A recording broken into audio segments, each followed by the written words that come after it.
If you're the purchasing manager at a manufacturing plant, you know having a trusted partner makes all the difference. That's why, hands down, you count on Grainger for auto reordering. With on-time restocks, your team will have the cut-resistant gloves they need at the start of their shift. And you can end your day knowing they've got safety well in hand. Call 1-800-GRAINGER, click Grainger.com, or just stop by. Grainger, for the ones who get it done.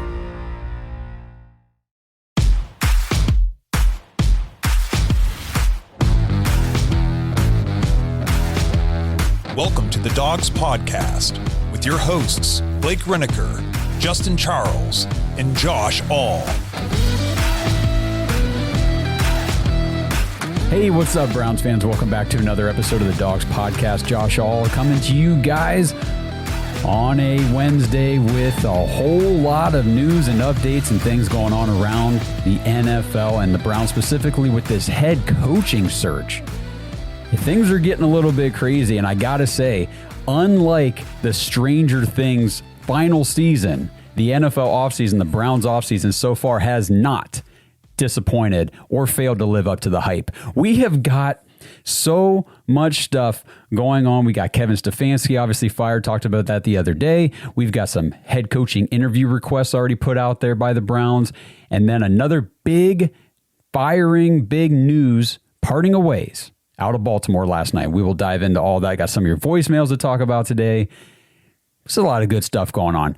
This is why I love the offseason so much, because just things happen. Boom, boom, boom. There's so much speculation, so much what ifs, and just trying to piece together what is going to happen, not just with our team, but with all these teams in the NFL, especially right now. The 7, it was 6, but now the 7, and could be more soon. I'll talk about that need head coaches. Make sure you guys head over to jointhedogs.com if you want to get into the Dog Pack community, hang out with all the diehard Browns fans there, get into the private Discord, talk to the diehard Browns fans all day long, all week long. With all this stuff going on right now, I get most of my news updates from the Discord. I don't even go to Twitter anymore. These guys are so far ahead of everything. I got like my own team of staffers just feeding information and news and updates and rumors and all kinds of stuff in the Discord. It's an awesome place to be. Plus, you get access to the fantasy football leagues that come around each season. Obviously, this year just wrapped up. Congratulations again to all the winners. Your championship t-shirts have been ordered and sent out. You should be getting those soon. But we'll be doing fantasy football again for the 2026 season. So if you want a head start on all of that stuff, get in there, hang out, and be part of the Dog Pack Discord. Live episodes that we will still be doing once a week heading here into the offseason, where you get to come on the show, ask questions, give your takes, your feedback, opinions on the team, whatever you want. The show is about you guys. So that's over at jointhedogs.com. Okay, so let's just kick off with the big news. And rather than even talking about it, I am going to play Justin's voicemail because I think he sums it up perfectly. Hey, what's up, Dog Podcast? It's your friendly neighborhood Browns fan here in Jersey. We need to get on the phones immediately, and start writing a check with a bunch of zeros for Harbaugh. That absolutely, we need to get him in Cleveland. Just going to be a short voicemail. Get it on there, get the word out. We need to get this guy over here, because I'm telling you right now, he's the coach and the only coach we need to be going for. Keep Shorts at defensive coordinator, and there you go. All right, go Browns. Woo! Thanks, Justin. 100% agree. The big news yesterday, last evening, John Harbaugh, 18 years, almost 2 decades. He got hired with the Ravens the year that I graduated from high school. And the team and the coach have decided to part ways. So John Harbaugh instantly becomes the biggest, hottest, most sought after name on the coaching market this cycle. And, a lot of the experts and analysts had Kevin Stefanski as the top sought after coach of this cycle until last night. Another AFC North team parts ways with their coach. And as a quick aside, it's very interesting that the two teams that have been advocating the most over the last several years to get rid of their coach, that being the Steelers with Mike Tomlin and, of course, the Bengals with Zach Taylor are the two AFC North teams retaining their coaches, at least for the time being. And if you see any Bengals fans, follow any of them on Twitter, on social media, they're pissed. They are livid that the team has come out and already announced they will be rolling with not just Zach Taylor, but the entire coaching staff. Everybody's staying intact in Cincinnati. So they're not happy about all that. But the Ravens have said so long, sayonara to John Harbaugh. And what's interesting, so we've got reports on Twitter. This one says from Jeff, Zebrick. John Harbaugh didn't have a chance to inform his staff of his firing, and that's proof of how quickly this all went down. Neither side was prepared for this outcome. Ravens team president, Sashi Brown, yes, the former Browns Sashi Brown, the same guy, he's been there, been the president since 2022. Ravens team president, Sashi Brown, and general manager Eric DeCosta informed Harbaugh's staff of his departure. So John Harbaugh didn't even get to let the people he works with know that he's no longer going to be the head coach of the Baltimore Ravens. There's some other things here I wanted to get into based on an Ian Rappaport report. He says that Harbaugh wanted to run it back with the same exact staff, including the defensive coordinator, Zach Orr, and that apparently rubbed people the wrong way. Lamar Jackson, John Harbaugh were not on the same page. Plenty of other players agreed that they didn't want to play for Harbaugh anymore. And even other coaches were not in line with Harbaugh and what he wanted to do. And then, let's see, this is from Adam Schefter. Oh, you know what? Let me get to that one here in a second. But some other interesting notes about everything that's been going on with Harbaugh. So before this came out, the Browns, or it was announced that the Browns requested an interview with Ravens offensive coordinator Todd Monken, who, if you remember, was the Browns offensive coordinator back in 2019 under Freddie Kitchens. So he was here for a year, got to be the OC under Freddie in that disaster of a season. And then obviously Kevin Stefanski came in 2020 with Alex Van Pelt and a whole new staff and all that kind of stuff. From what I've been gathering from different reports and things on Twitter from different insiders is that the conflict in Baltimore was not so much between Lamar Jackson and John Harbaugh. It was more between Lamar Jackson and Todd Monken, the offensive coordinator. And John Harbaugh was hell-bent and dead set on retaining his staff. If you remember this season that just wrapped up, the Ravens had one of the worst defenses in the league after losing Mike McDonald, who has gone on to be a tremendous success in Seattle so far in his first 2 seasons head coaching up there. Looks like they could really seriously make a push for a Super Bowl this season, all that kind of stuff. So we've got Zach Orr, the defensive coordinator in Baltimore. Obviously, you're looking at upper management probably hoping that Harbaugh would like to bring in a different coach to run the defense after how bad they were this year. And then obviously the rifting and the conflicting, whatever ideologies between the players, namely Lamar Jackson and Todd Monken, the OC, but John Harbaugh was set on keeping everybody in tow. And so they let him go.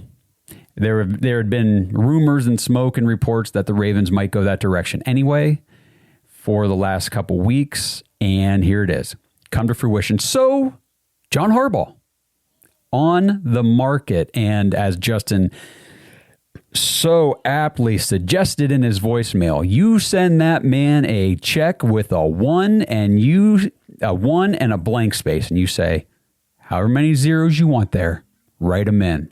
And let's have a conversation. Because I think that John Harbaugh would be an excellent coach for the Cleveland Browns coming in here, because from what I have gathered about him, I've been doing a ton of research on John Harbaugh here in the last 12 hours or so since this announcement came out. I guess it's probably more like 16 hours now.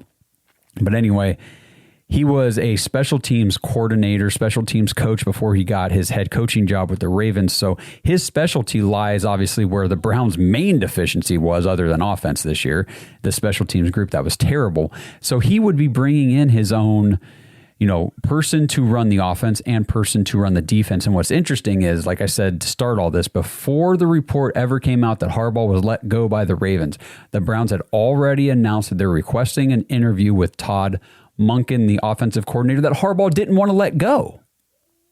So obviously that leads to the speculation. Is Andrew Berry just back into his 4D chess game here, playing everybody, kind of forcing the Ravens' hand here that, well, Harbaugh is dead set on keeping Monken. The Browns are now interviewing him for the head coach position in Cleveland. And now Harbaugh's let go. So that's another interesting turn of events, that if Harbaugh were to come to Cleveland, Todd Monken would more than likely come along as the OC. So it would be his second stint as offensive coordinator for the Cleveland Browns. And for anybody out there that doesn't know John Harbaugh's past, which I don't blame you, we are Browns fans after all, not Ravens fans, John Harbaugh has talked about his roots, not just connection or anything like that, but his actual roots in Northeast Ohio. He is a Browns fan. John Harbaugh grew up as Browns fan. This is an article from 24/7 Sports back in 2018, where he said, my mom is from Cleveland and went to Shaw High School over there in East Cleveland. My dad is from Crestline, Ohio, which is about an hour and a half south of there. And they met at Bowling Green State University. John Harbaugh's dad, Jack, coached. He was an assistant coach at Bowling Green for, I think, a year or something like that, maybe more. And then he kind of started his coaching career at Canton McKinley High School. So very tied to Northeast Ohio. Harbaugh said, all of our family on my mom's side is from Cleveland, and all of my family on my dad's side are Browns fans. We all grew up as Browns fans. And then there was a Monday Night Football game. I think it was the Ravens and the Texans were playing back in 2017. And ahead of that, you know how they do the interviews and all that stuff to kind of lead into the game and everything. And Harbaugh was quoted saying, I was a Browns fan growing up. I have said that many times. We grew up Browns fans. We grew up with Art Modell's Browns, Leroy Kelly, Don Nelson. That is who we grew up with. So there are ties to this organization for John Harbaugh. I think anybody out there saying that there's no way in hell John Harbaugh would come to Cleveland to coach the Browns, I think is just jumping the gun a little bit. I think there's definitely an opportunity here. I think there's definitely a possibility. Obviously, he's going to have his pick of the litter. Wherever he wants to go coach, he can pretty much name his price, name his team. To recap or rehash, here are the teams, the 7 teams, that currently have head coaching vacancies. Obviously, you've got the Browns, you got the Giants, Falcons, Cardinals, Raiders, Titans, and now the Ravens. And a report that just dropped before I started recording this that's very interesting. Well, let me go back to this Adam Schefter tweet that leads into what I was just about to say, because this came out last night. He posted in the first 45 minutes after John Harbaugh was fired, his agent, Brian Harlan, said he received calls from 7 NFL teams expressing interest in his client. How many openings were there at that time? There were 7. One of them was the Ravens, and you know they're not calling Harbaugh's agent to see if he's available for an interview. So that means there was one team already with a head coach currently employed reaching out to Harbaugh's agent to see if he's available. And now we got a report here this morning that first I saw a report that there have now been several teams with head coaches currently employed reaching out about the interest and availability for John Harbaugh. And now one has been revealed, and it's the Miami Dolphins. The Miami Dolphins, who have Mike McDaniel in at head coach currently and have not made it, as far as I've seen, have not made an announcement on his future as far as committing to him for 2026. They definitely haven't fired him yet, but they have now been reported to have reached out about John Harbaugh. So Mike McDaniel, head coach for the Dolphins, could very much be on the hot seat. There could be another team looking for a head coach during this draft cycle. So we got a list of head coaches to talk about here. Possible candidates for the Browns to look into as the next leader of the team starting in 2026. And John Harbaugh just went straight to the top.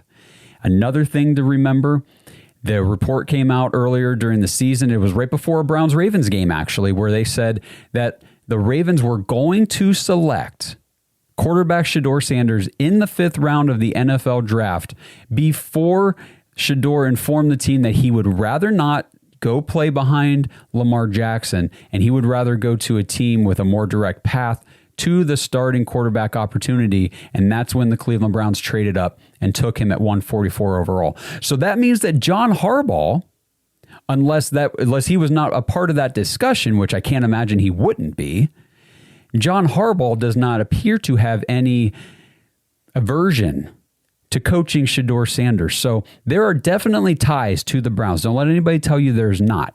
Do I put a lot of stake or high odds that he's coming to Cleveland? No, I think that there are other opportunities that might be more enticing to him. But at the same time, he grew up a Browns fan. He's been in the AFC North division his entire head coaching career with the Ravens. You get an opportunity to not only come coach your childhood team, your family's favorite team, you get to come turn them around, bring them to relevance that they have not seen. They have not had since you were young, before the team even left. And you get to go shove it in your former team's face twice a year, every year? I don't know. I don't know what kind of guy John Harbaugh is. I don't know how vindictive or if that's the sort of competitive nature he has, but there's a very real chance that there's at least going to be some conversations had here between the Browns and John Harbaugh. I saw reports that the Browns have obviously already reached out to his agent. They're one of the teams. I mean, obviously, you'd be dumb not to. So, yeah, this is interesting. I'm keeping tabs. I'm sure you guys are all keeping tabs. We'll keep you informed. Follow us on all the socials at The Dogs Podcast, posting all the time about this situation, especially the one involving John Harbaugh. This episode is sponsored by Vivid Seats. Browns fans, the football season might be over, but Vivid Seats has you covered for everything else that's going on as we get into 2026. We've got basketball, NBA, college. You know March Madness won't be too far off. Hockey games, the spring football leagues, baseball's right around the corner, and of course, all the best events like concerts, theater plays and musicals, and comedy shows. And right now, you can get $20 off your first Vivid Seats order of $200 or more with promo code DOGS20. That's promo code DOGS20, DAWGS20. Not only is Vivid Seats an official fan experience partner of the Cleveland Browns, they're also the only leading ticket company with a rewards program. Buy 10 tickets and get the 11th free. So every time you make a purchase, you get closer to earning discounts, seat upgrades, and free tickets. Every purchase on Vivid Seats is backed by their 100% buyer guarantee and industry-leading customer service team. So click the link in the description to download the Vivid Seats app now. And again, get $20 off your first Vivid Seats order of $200 or more with promo code DOGS20, DAWGS20. New customers only, $200 minimum before taxes and fees. Visit vividseats.com for more details.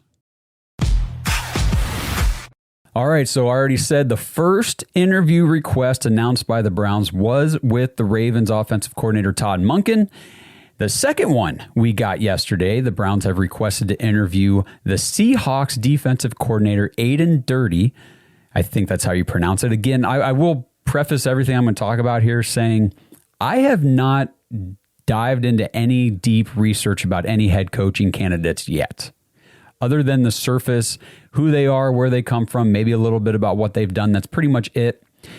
Until we get a little bit more serious with these and a little more confined list, that's when I'll dive in because there's a couple guys that I really like.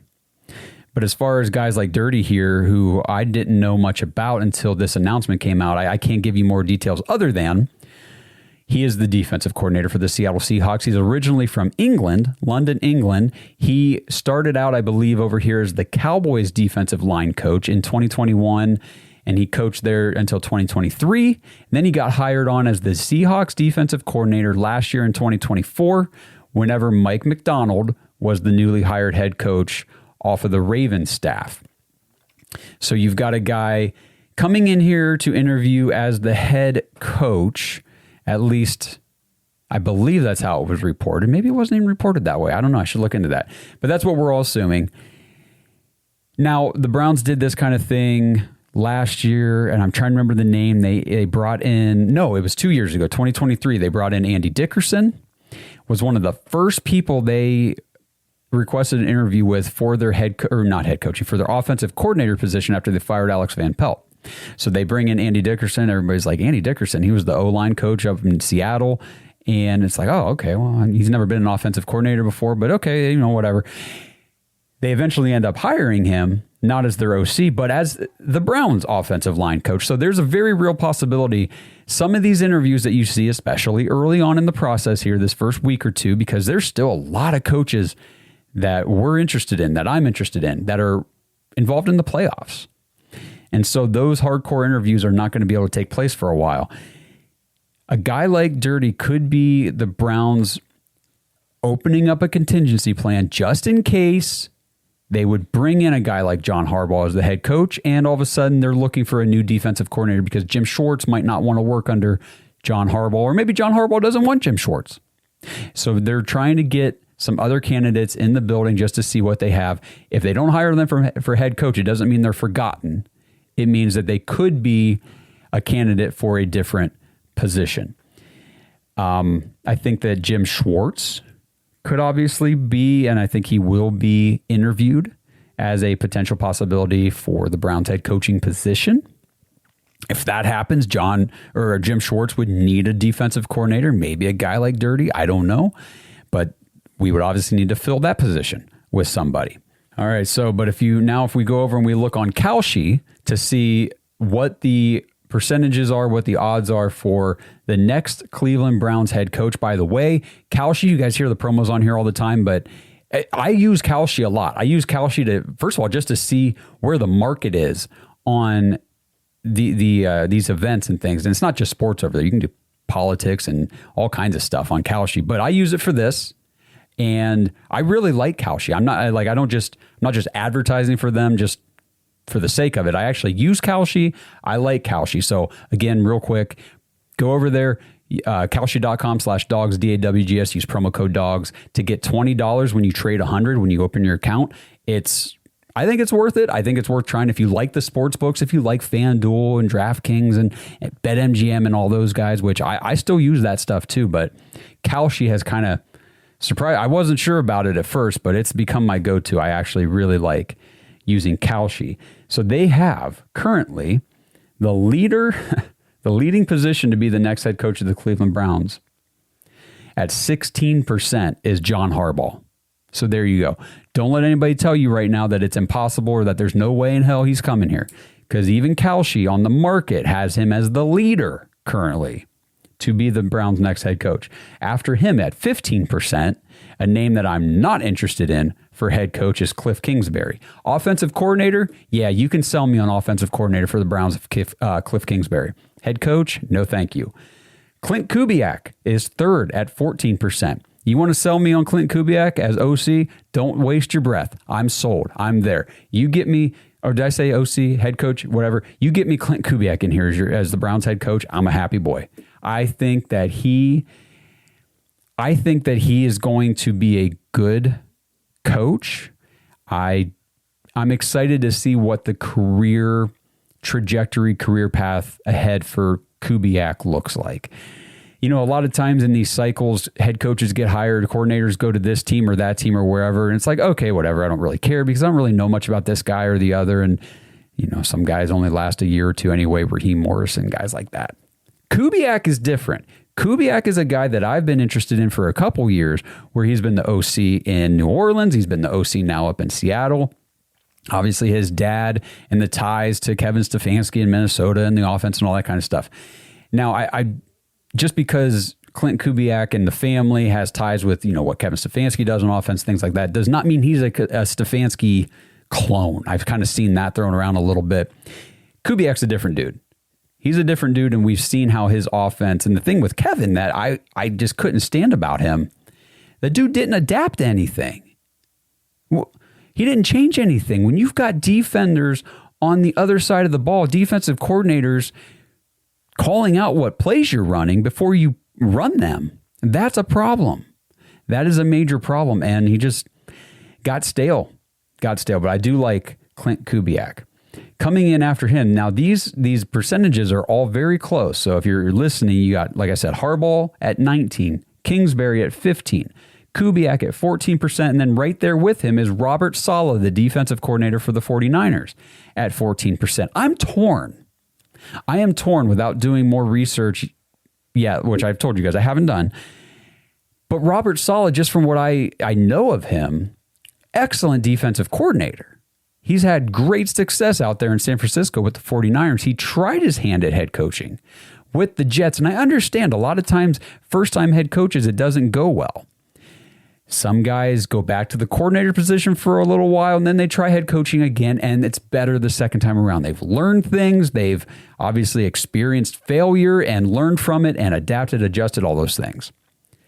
The failure in New York, though, and I understand a lot of it is probably the New York organization. The Jets are, as far as dumpster fires go, are the Browns worse than the Jets? I don't know. I think they might be worse than us, if we're being honest about it. Did not go well for Robert Saleh, but a lot of my hesitation with him was not just so much that they had losing records and things like that. It's more of he lost the players. Unless I'm misremembering that. You guys let me know in the comments, everybody who follows and knows that stuff a little better than I do offhand. From what I remember, Robert Saleh was losing locker room. He was losing the players. They're losing respect. One thing about Kevin Stefanski is there might have been some players on the team that didn't like him or didn't respect him, but you really don't know because it was never apparent. It was, from what I remember, it was apparent with Robert Saleh. And then at 13%, number 5 on this list is Chris Shula, a guy that I am interested in, the defensive coordinator out in Los Angeles with the Rams. They have had a tremendous defensive turnaround under Shula with the Rams. And you just got to go look at the tree. Anybody that's coached with Sean McVay, whether it's been on offense or defense, and they go get an opportunity somewhere, it doesn't work out for everybody. Like Raheem Morris, it did not work out for Raheem Morris. And I think he brought, who was it, Zach Robinson with him from McVay's staff out in L.A. But a lot of these guys off of the tree from Sean McVay end up working out. Shula's a guy that I am interested in. Now, he's a defensive guy. And I know that I think it was Adam Schefter podcast the other day said he can't imagine the Browns looking at a defensive head coach, because he thinks that the Browns' best move forward is keeping Jim Schwartz as the defensive coordinator based on how well the defense has played the last 3 seasons under Schwartz, trying to keep some consistency there with the players because that is the strength of your team. He's saying, if I'm the Browns, I'm not interviewing anybody who's not an offensive coach because that's where we need that leadership and that voice. We've already got it with Jim Schwartz. You can't hire a defensive head coach and hope to keep Jim Schwartz because he'll probably go elsewhere. But we'll see. Obviously, they've got the interview in with Dirty from Seattle, and maybe they'll interview Shula from the Rams. But either way, 6th on the list on Kalshi at 11% is Todd Monken at 11. Well, I just said 11%, but the OC from the Ravens, who we've already requested an interview with. And then just to go through the list here, because there's quite a few names, and I want to make sure we touch on all these. So after Todd Monken at 11%, then you got a 10% chance for Jim Schwartz to be the next head coach. 9% for Mike McCarthy, who, by the way, when I say the name Mike McCarthy, if you guys are like me, especially if you're like Blake, it's like, oh, just don't even talk to me about Mike McCarthy. There are worse candidates than Mike McCarthy. I'll just say that. Again, haven't done a whole lot of diving into these coaches and what they might be able to bring to the team and some of their history, but I do know he's got a very good winning record. He's got a very good win percentage in his very extensive NFL career. I think the Browns could do worse. Let's just put it that way. I'm not saying I want him. I'm not saying I want Mike McCarthy or he's at the top of my list or anything like that. I don't think he's in my top 5. But I think they could definitely do worse than Mike McCarthy. After him at 8% is Brian Flores. We've kind of detailed that a little bit about, well, is he the best player personnel type of guy to come in here with a young quarterback and the way he berated Tua and all that, the crap that went down in Miami. He's obviously done a really good job as the defensive coordinator for the Vikings. And just like with some of these other guys, you kind of fail in your first head coaching stint. You learn from it. You come back a second time around, better prepared, a grown human being, a grown individual, more evolved, all that kind of stuff. So I'm not obviously ruling out Brian Flores, who I think could be a real possibility. And then you've got 7% Mike McDaniel, who isn't even fired yet. Some of this stuff is wild. But on Kalshi, Mike McDaniel has the 7% chance to be the next Browns head coach, even though he's not yet fired. He's still the head coach in Miami. Crazy stuff, but there it is. 5% after him. 5% for Joe Brady, the OC up in Buffalo. 8%, which this is a little out of order here. This should be up with the Flores-McCarthy stuff. 8%, Tommy Rees, the current offensive coordinator for the Browns. How do you feel about promoting Tommy Rees all the way up to head coach? I don't know. I'm so confused on Tommy Rees just because of him being the offensive coordinator, but it's Kevin Stefanski's offense and his system. So what Tommy Rees really do? And then he took over play calling. How well did things improve? But it was still Kevin's off. I don't know, guys. Let me know what you think about the possibility of Tommy Rees being the next head coach. I know he's highly touted as an up-and-coming coach. People like him, whether it's college or NFL. People like him. 4%, Bill Belichick. I think you can probably put that one at 0. I would be shocked. I would be shocked. And then 3% is Jesse Minter, who is the defensive coordinator right now for the Los Angeles Chargers. So we have odds here with both defensive coordinators for LA teams. And then everybody else on the list is less than 1% currently on Kalshi. The first name on the list, I'll throw it out there because I think it's funny and I think people will. You take it for what you want, but it's Deion Sanders. I think the less than 1% is accurate for Kalshi, but hey, again, I could think of worse. But rolling back up here, obviously, and where was this just a little bit ago? When I first started this whole monologue here, wasn't it 18% for John Harbaugh? It just went up to 20. As I'm talking, it just increased to 20%. So if you had put a yes, I guess it's not really correct to say bet. If you had traded yes on John Harbaugh being the head coach of the Cleveland Browns 10 minutes ago, you would have gotten a higher payout than you would right now, where it just moved up to 20%. Cliff Kingsbury at 15, Clint Kubiak at 14, Robert Saleh at 13, Chris Shula at 13, Todd Monken at 11, and rounding out the double-digit percentages, Jim Schwartz at 10%. So again, that's Kalshi, KALSHI.com. Head over there, open an account, trade 20 or trade 100, get 20 from them on the house. Just use our code DAWGS, DAWGS for Kalshi. This episode is sponsored by ButcherBox. Browns fans, I hope you didn't miss out on the Christmas promotion from ButcherBox, but if you did, I have great news. The promo is still running this week. Head to butcherbox.com right now and new members will receive your choice between free New York strip, ribeye, or filet mignon in every single box for an entire year. Plus, you get an extra $20 off with promo code DAWGS, DAWGS, at checkout. Just head over to butcherbox.com, choose your box and your delivery frequency. With the custom classic box, you get exactly what you and your family love. Choose from over 80 products, including meat and seafood. Plus, you can manage your entire subscription online, and you can change your box type, your product selections, your frequency, or your delivery date at any time. Shipping is always free. Deliveries come straight to your door on your schedule, and you can cancel anytime. Every meal is easier when your freezer is stocked with high-quality meat and seafood from ButcherBox. That's butcherbox.com. Right now, get your choice between free New York strip, ribeye, or filet mignon in every box for an entire year, plus $20 off with promo code DAWGS, DAWGS, when you check out. All right, I think it's time to get to another voicemail. This one is from Claude. Hey, gang. It's Claude from Erio. Just wanted to call in and say how stoked I am about the Browns. Garrett got the sack, finished the season with 2 wins. Stefanski's gone. It feels different. I've been a Browns fan quite a while, and I've never felt this stoked.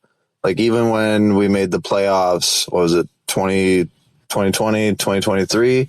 Like, I was ecstatic, but it never felt like we had a stable foundation when we were in that. And I don't know why, but this year, like ending this year, I feel like we have a foundation, and I've never felt this good about a losing season and this excited for the next. So it's just, the vibes are good. The vibes are good in Cleveland, and I think in 3 years we will be something. Like, the bandwagoners are coming. All right? The bandwagoners are coming. So just want to say thank you for a great season of podcasting. And next year, let's go get Tate. Woof, woof. Let's go get Tate. All right. Thank you, Claude. Appreciate the voicemail. You know, it's interesting because I got your voicemail and then I got one other one here to play. And the positive vibes from Browns fans are not what I was expecting. I was expecting a little more doom and gloom because, like, I mean, if you talk to Blake, he thinks that the Browns are going to get the absolute worst head coaching candidate that we can get. It's going to be, if we have 5 choices, we're getting our 7th. Basically, is kind of how I think he looks at this situation. And the only thing I'll say here, so I will caution your optimism. I'm not trying to just be negative for negative's sake, but this is something that I learned the hard way.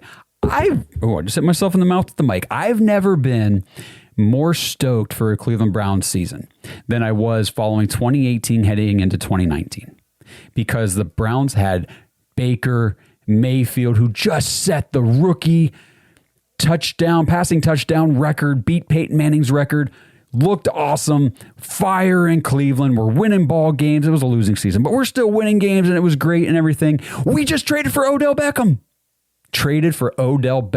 We've got Nick Chubb. We've got Jarvis Landry, Myles Garrett, Denzel Ward looking great. David Njoku. Oh, man, I was so excited for that season. We hired Freddie Kitchens. That was the head coach because we fired that idiot Hugh Jackson. And then we had promoted Freddie Kitchens, baby, the guy that came in as the interim OC for Baker Mayfield. Those two had such a connection, and Baker was just firing all cylinders with Freddie Kitchens as OC in 2018. And then they made him the head coach in 2019 heading into that season. I was like, to the playoffs we go, baby. Just open the doors right now. We're coming. It's going to be a great season. And I will never forget my dad, long time Browns fan. Always the voice of reason for me when it comes to this team. Talk to him after every game, before every game, about all this stuff that's going on. And he's my grounding factor. And what I learned in that season, because he told me, don't get your hopes up too much. Dad, what are you talking about, man? What are you talking about? Listen to everything I just said. Freddie Kitchens, him and Baker. We got Odell with Jarvis. Oh, man, this offense. Nick Chubb off.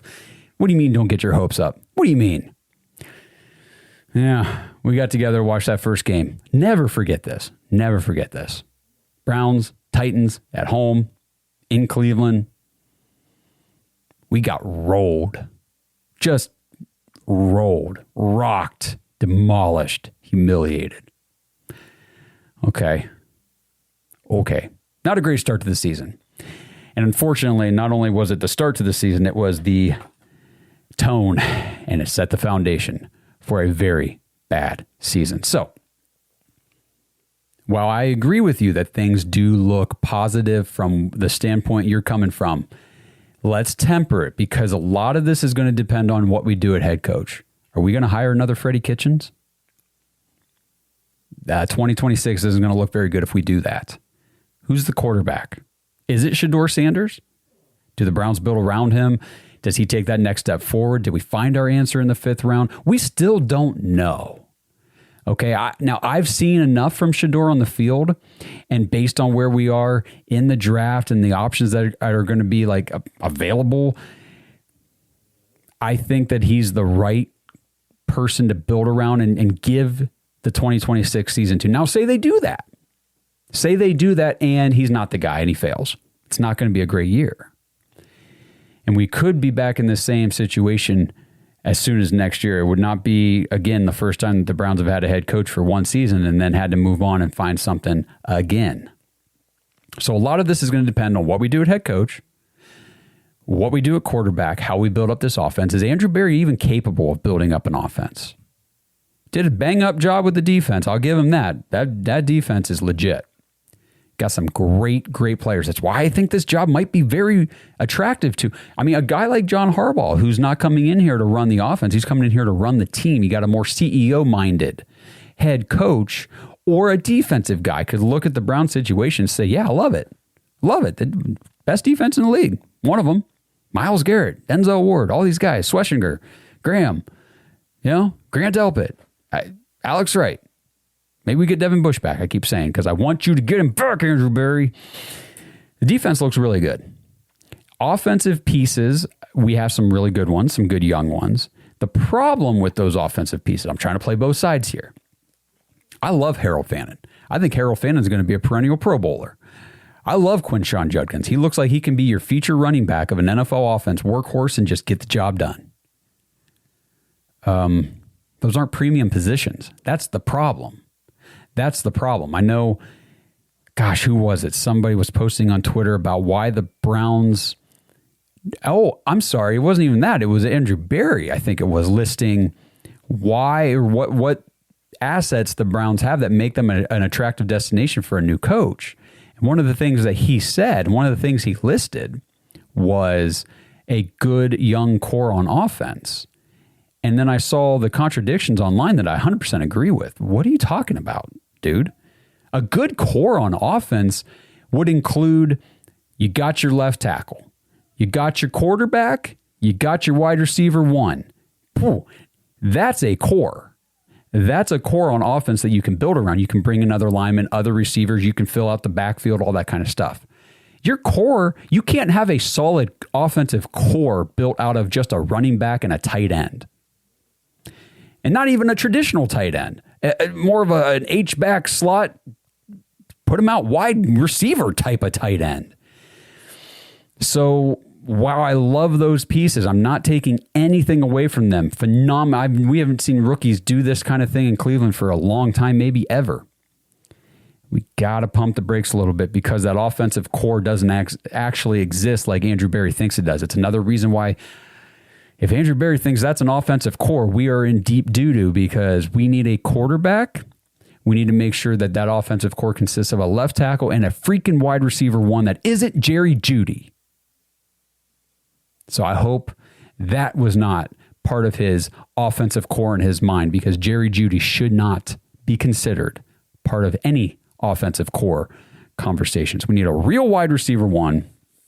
That's why I go back to your voicemail. Get Carnell Tate. The problem is, and I see a lot of people online saying, Carnell Tate's not even a first-round talent. He should be taken in the second round. He might not even be available when the Browns pick at 6. He is the only wide receiver with a first-round grade right now by ESPN. Okay? There's a reality. There is a very real situation where the Browns are sitting at 6 in April and Carnell Tate is not available because the New York Giants took him at 5. That's a very real possibility. So let's just try to mentally prepare for this because I think he's that good. I think he will be that good. And I think other teams are going to know that too. But Claude, thank you for the voicemail. Let's move on. Final voicemail for today. This one is from Chase. What's up, Dogs Podcast? This is Chase coming in from Wisconsin. I just want to come out here and say how much I enjoy and love listening to this podcast. I've been a big supporter of it and love it. Everything about it. I think it's super cool what you guys do. And I just wanted to come out here and say that the future, I mean, you as a Browns fan know this and everything that you do for the podcast, but I just wanted to come out here and say it is amazing to see how bright the future is in Cleveland. You see rookies like Fannin, Judkins, Sampson, Bond, Graham, Schwessinger, Shador, and seeing the promise or whatever. I mean, we got top defense in the league, right? And then you have these offensive pieces that could be really something special. So really, it's just as hard as it is watching games and seeing the the offense struggle and seeing them being these key pieces away from being a winning football team. It really is something special to see that we are just so close to being a winning football team. It just will take a couple pieces, and it will be really interesting to listen to you and follow you during this offseason to see exactly what happens, because, we don't know what's going to happen, but with this head coach hiring, it's going to be pretty interesting. So, I just want to keep following, and thank you guys for all you do. Go Browns. Wisconsin, huh, Chase? That's pretty cool, man. I got to tell you, my sister-in-law, her and her entire family are originally from Wisconsin. She married my brother, and now they're actually part owners of the Green Bay Packers because she grew up a Packers fan, and he got obviously tied into that fandom with her, married into it, and now they own a share. I believe it's one share of the Green Bay Packers. So we got some ties to Wisconsin. Anyhow, I'm with you. Everything you said kind of goes back to what I was saying after Claude's voicemail about the rookie class, and while the players are on offense, because the defense is great. Defense is good. While on offense, I love those guys, but again, they're not at the premium positions, and that's the issue. That is the issue. And Andrew Berry, 6 seasons now in Cleveland, has not been able to successfully nail down the key primary positions, premium positions on offense. He's not been able to secure a long-term alpha dog wide receiver one. Yes, Amari Cooper had 2 great seasons here, but again, not the alpha dog type of wide receiver one that we're looking for that good teams have. Hasn't been able to do that. Certainly has not been able to nail down the quarterback position. Has swung and missed. Gosh, how many of our 42 starting quarterbacks since 1999 have been under Andrew Berry now? 13 of them, I think. I think it's 13. That ain't good. That's a sign that you don't know what you're doing. You got 13 different starting quarterbacks in 6 years. You idiot. Sorry, there's a little bit of my personal feelings about Andrew Berry starting to seep out here, and he's not been able to lock down a left tackle. His first shot at it was to take a right tackle from Alabama and turn him into a left tackle. That worked out well. So what's he do next? Take a right tackle from Ohio State and turn him into a left tackle. What are we doing? I swear, if we take another freaking right tackle in the draft and try to turn him into a left tackle, I'm going to lose my mind. You take Francis, how you say it, Malioga from Miami, the right tackle, and you try to put him at left tackle, I'm going to be so mad at you guys. Oh, stop it. Get a freaking left tackle. Got to secure these premium positions. And all this conversation about these players, these rookies, these young guys, the promise that we see, none of it matters unless we get the head coach. The head coach decision is paramount to any future success that this team has in the cards. If we're going to see an improvement in 2026 over the 5-12 record, it's going to be directly tied to whoever we get for head coach. And then it'll go to directly tied to whoever's playing quarterback and whoever we get to play left tackle and wide receiver. But it starts with this head coach decision. It's important, guys. This head coaching decision is important. So drop in the comments. I want to hear from you guys. I always love hearing from you guys about every topic. This one's very important, so I need you. I need to hear, who do you want to be the next Browns head coach and why? Or who do you not want and why? The why is important because it's easy to say why. I don't want Mike McCarthy. Why? Tell me why. I need to know why. Otherwise, it's just a check mark or a tally on the no side for him. Do you want Jim Schwartz promoted to head coach? Do you want the Browns to do everything they can to get Clint Kubiak in here? Do you want Cliff Kingsbury? I don't. And here's my why, obviously. I don't like how things have ever gone for him as a head coach, whether it was in college or in the NFL when he was with Arizona.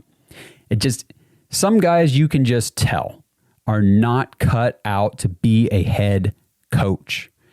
And I think Cliff Kingsbury is a very good offensive mind, but I think that's where it stops. He needs to be an offensive coordinator. I'd be interested in that position, but not head coach.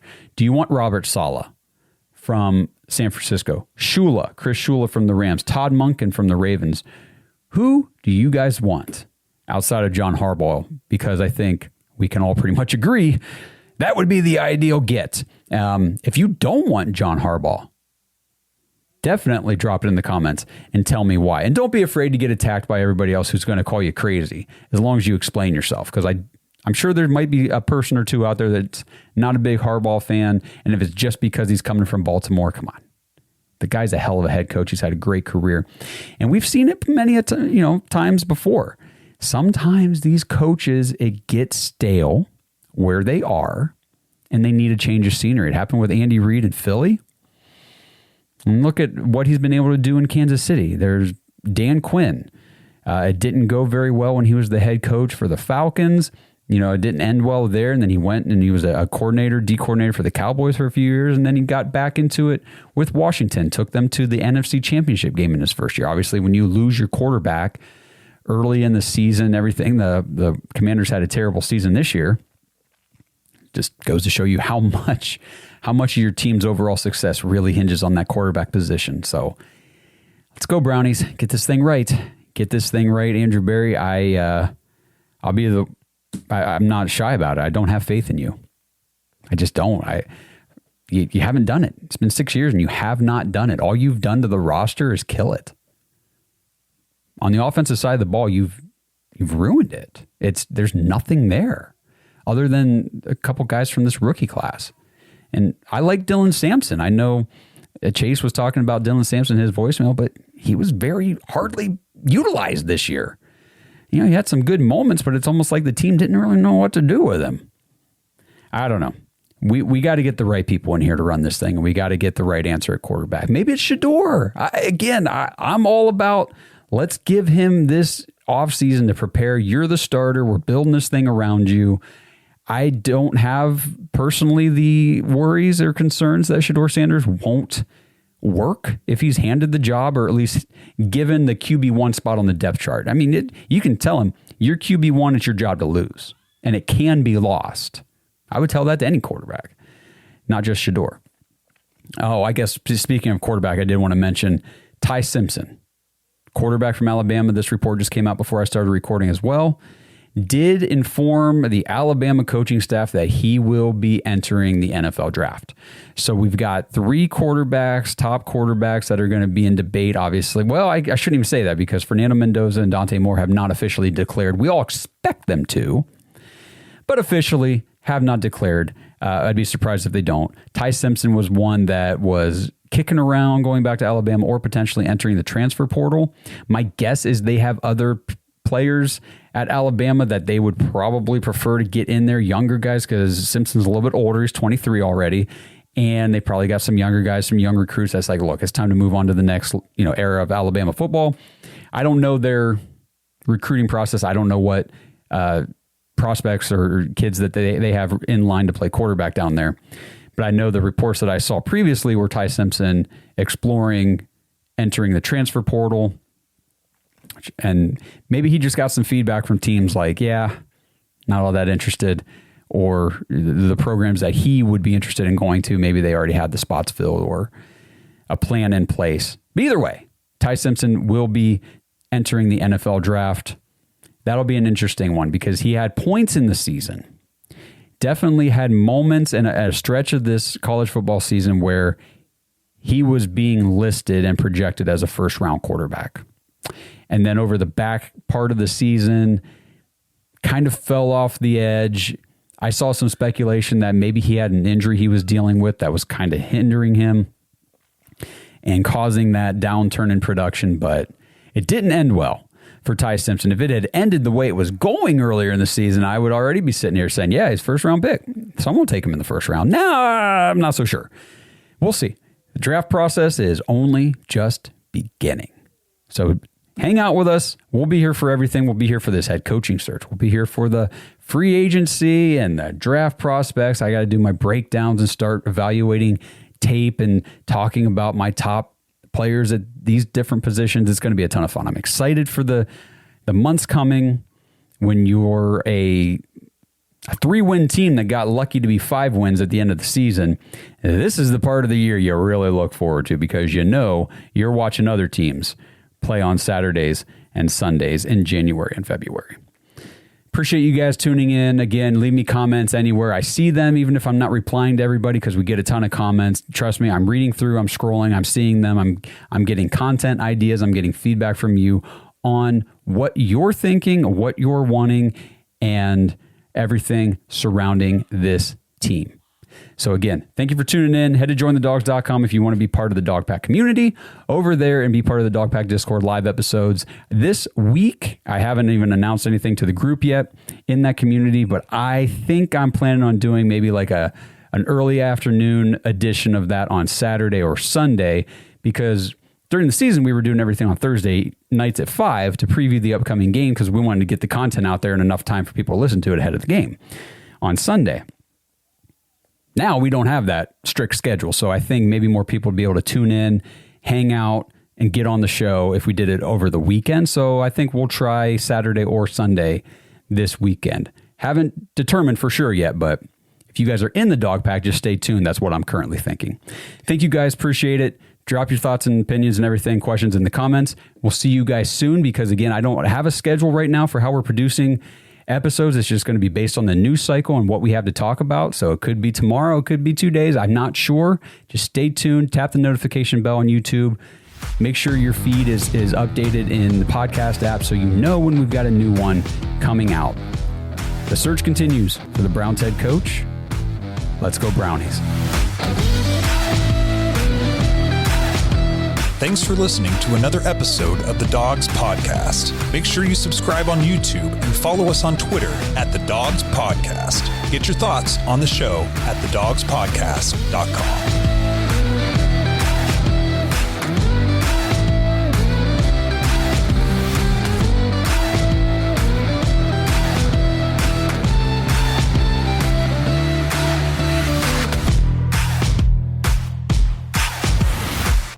This episode is sponsored by Kalshi. Browns fans, are you ready to put your money where your predictions are? With Kalshi, America's #1 regulated prediction market, you can legally trade on events that actually matter to you. And the best part is you don't need to predict specific stat lines and compile a 7-leg parlay to win big. With Kalshi, the objective is either yes or no. Will Miami beat Ole Miss? Will Indiana take down Oregon? Which team will win the Super Bowl? And who will be the first pick in the NFL draft? You can put your money on these predictions and more with Kalshi. If you want to try it out, Kalshi is giving $20 to anyone who signs up at kalshi.com/dogs. That's KALSHI.com/dogs, DAWGS, and trade $100. Get away from those disadvantageous sports books and dive into real-world outcomes with real-time odds and real payouts. Head over to kalshi.com/dogs or click the link in the description to get $20 when you trade $100 with Kalshi. That's Kalshi.